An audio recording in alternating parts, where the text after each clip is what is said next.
আসসালামু আলাইকুম। এটিএন বাংলার গ্রামগঞ্জের খবরে সবাইকে স্বাগত জানাচ্ছি আমি চিন্তিয়া হক। শুরুতেই বিআরবি কেবল সংবাদ শিরোনাম। নানা চ্যালেঞ্জের মধ্যে প্রায় ৯.৫ লাখ কোটি টাকার বাজেট পেশ। রাজস্ব আয়ের লক্ষ্যমাত্রা প্রায় ৭ লাখ কোটি, ঘাটতি ২,৪৩,০০০ কোটি। নারায়ণগঞ্জের বন্দরে গ্যাস সিলিন্ডারের পাইপ লিকেজ বিস্ফোরণে একই পরিবারের ৪ সদস্য সহ ৫ জন দগ্ধ, ৪ জনের অবস্থা আশঙ্কাজনক। ভারী বৃষ্টি হলেই ডুবে যায় খুলনা মহানগরীর বিভিন্ন এলাকা, সৃষ্টি হয় জলাবদ্ধতার, চরম দুর্ভোগে নগরবাসী। এবং মধ্যরাতে শেষ হচ্ছে মাছ ধরার উপর নিষেধাজ্ঞা, সাগরে নৌকা নামাতে ব্যস্ত জেলেরা।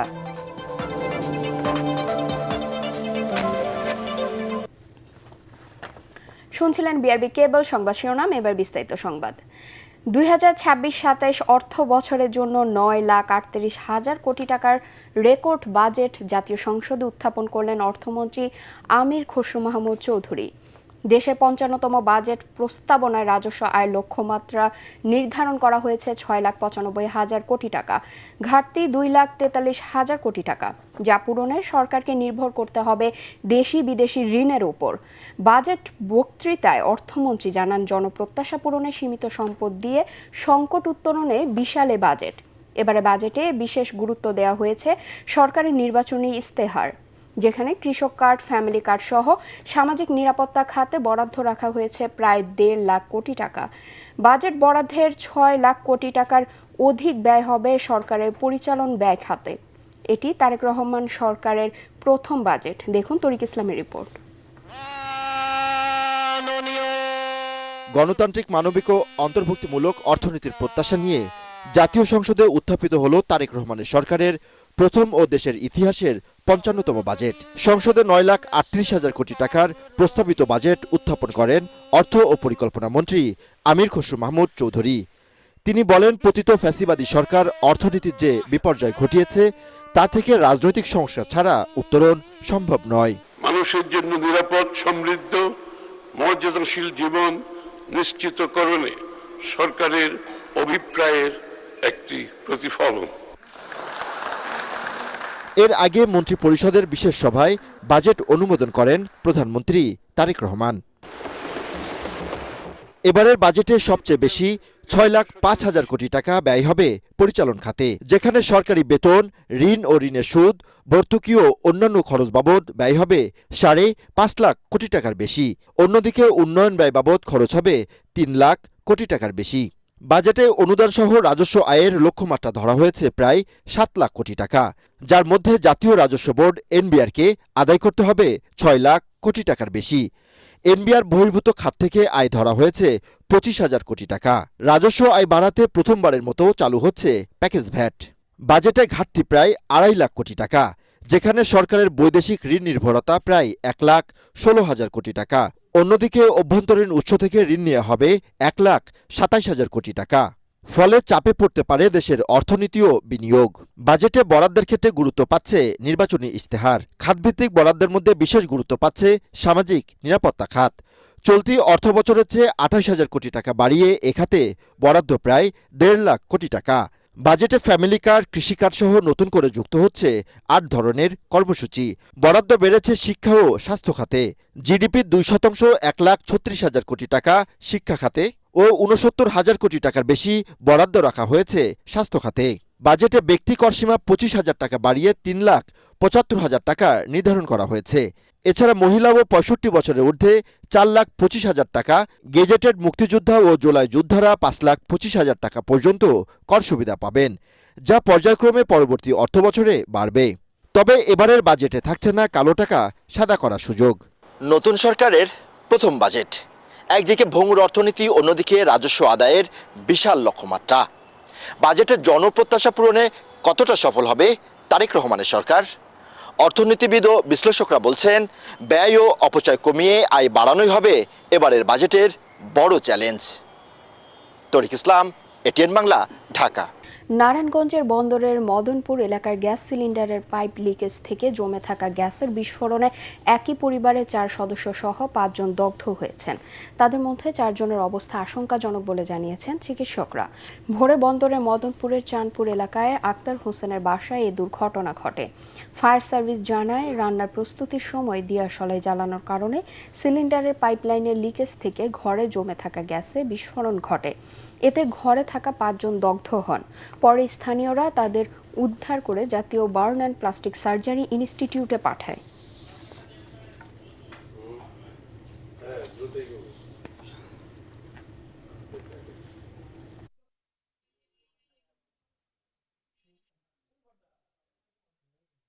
জামালপুরের বকশীগঞ্জ সীমান্তে 24 ঘন্টা শূন্য রেখায় আটকে থাকার পর উদ্ধার ষষ্ঠী চন্দ্র বর্মনকে পরিবারের কাছে হস্তান্তর করা হয়েছে।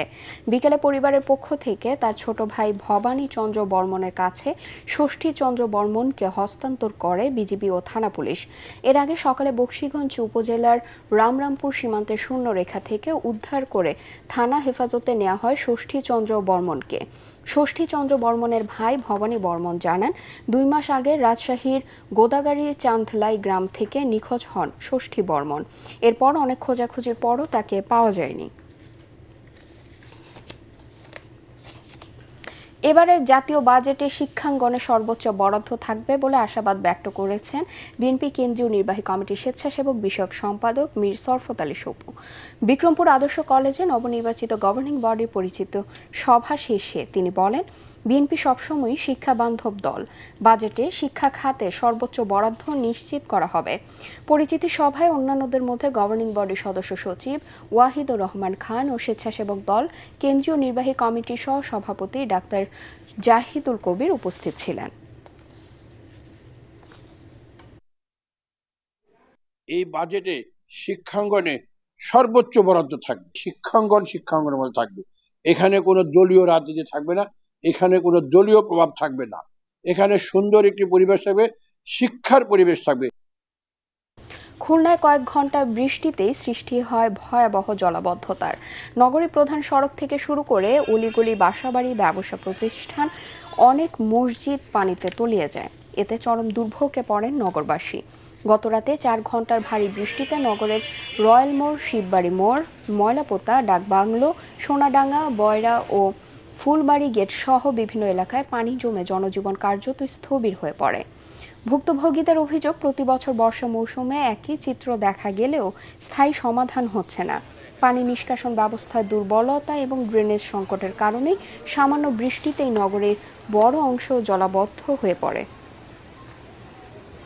বৈষম্য বিরোধী ছাত্র আন্দোলন হবিগঞ্জ জেলা শাখার সদস্য সচিব মাহাদি হাসানের উপর হামলার ঘটনা ঘটেছে।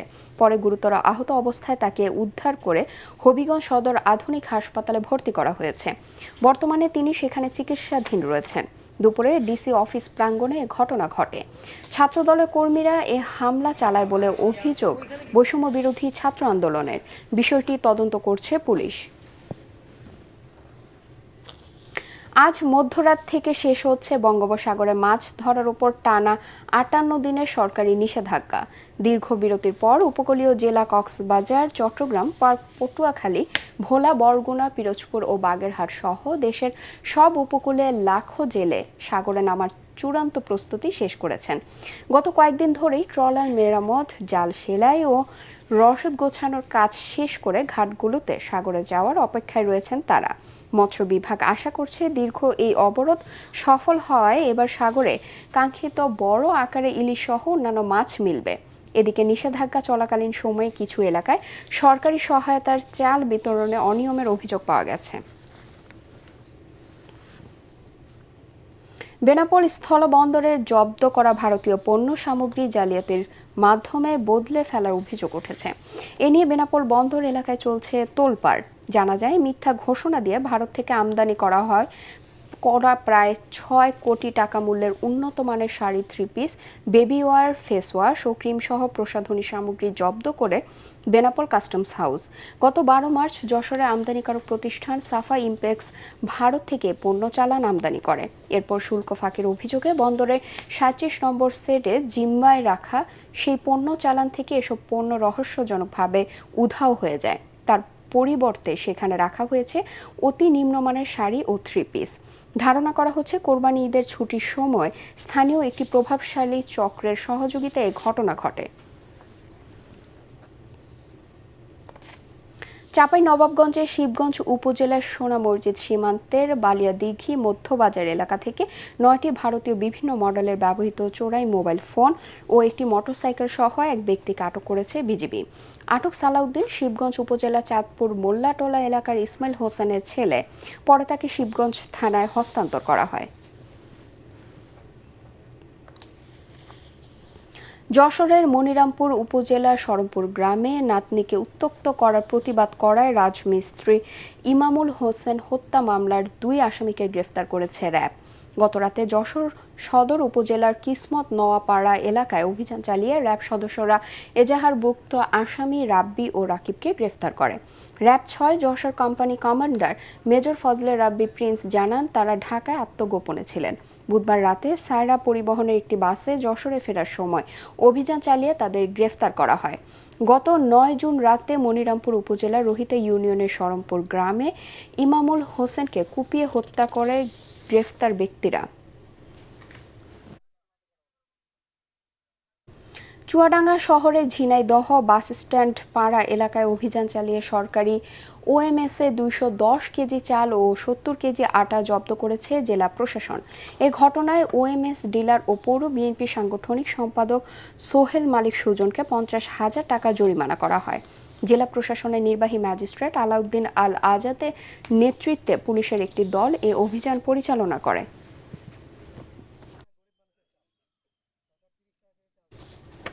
নতুন উপাচার্যকে বরণ করল পটুয়াখালী বিজ্ঞান ও প্রযুক্তি বিশ্ববিদ্যালয় পরিবার। গতকাল বিশ্ববিদ্যালয়ে যোগদান করেন নবনিযুক্ত উপাচার্য অধ্যাপক ডক্টর SM হেমায়েত জাহান। এ সময় শিক্ষক শিক্ষার্থী কর্মকর্তা কর্মচারীরা তাকে শুভেচ্ছা ও সংবর্ধনা জানান।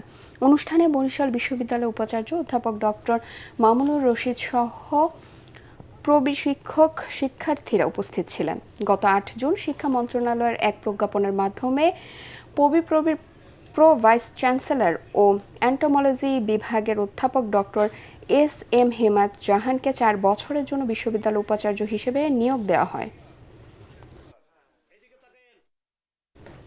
শিশু কিশোর সহ নতুন প্রজন্মের কাছে দেশীয় ফলকে পরিচয় করিয়ে দেওয়ার জন্য নারায়ণগঞ্জের বিদ্যানিকেতন হাই স্কুলে ফল উৎসব অনুষ্ঠিত হয়েছে। দিনব্যাপী এই উৎসবের 32টি স্টলে হারিয়ে যাওয়া নানা জাতের ফল সহ 42 প্রকার দেশীয় ফল প্রদর্শন করা হয়। হারিয়ে যাওয়া ফলগুলোর মধ্যে ছিল ডেউয়া, কাউ, লটকন, পেলাগোটা ও বত্তুন। এছাড়াও বিভিন্ন প্রকারের আম, আমড়া, আনারস, জাম, লিচু, কলা ও পেঁপে সহ অনেক ফল উৎসবে স্থান পায়। বিদ্যানিকেতন ট্রাস্টি বোর্ডের সদস্য আব্দুস সালাম ও প্রধান শিক্ষক উত্তম কুমার সাহা সহ শিক্ষক শিক্ষার্থীরা ফল উৎসবে উপস্থিত ছিলেন। শেরপুরে ব্রাজিল ফ্রেন্ডস ক্লাবের আয়োজনে মিলন মেলা ও আনন্দ র্যালি অনুষ্ঠিত হয়েছে। দুপুরে শেরপুর সরকারি কলেজ মাঠে মিলন মেলা শেষে আনন্দ র্যালি বের হয়ে শহরে বিভিন্ন সড়ক প্রদক্ষিণ করে। এ সময় ব্রাজিল ফুটবল দলের ভক্তরা ভুবু ভাসি বাজানো সহ নানা রঙের ফেস্টুন, ব্যানার এবং বাংলাদেশের জাতীয় পতাকা ও ব্রাজিলের পতাকা নিয়ে উল্লাস প্রকাশ করেন।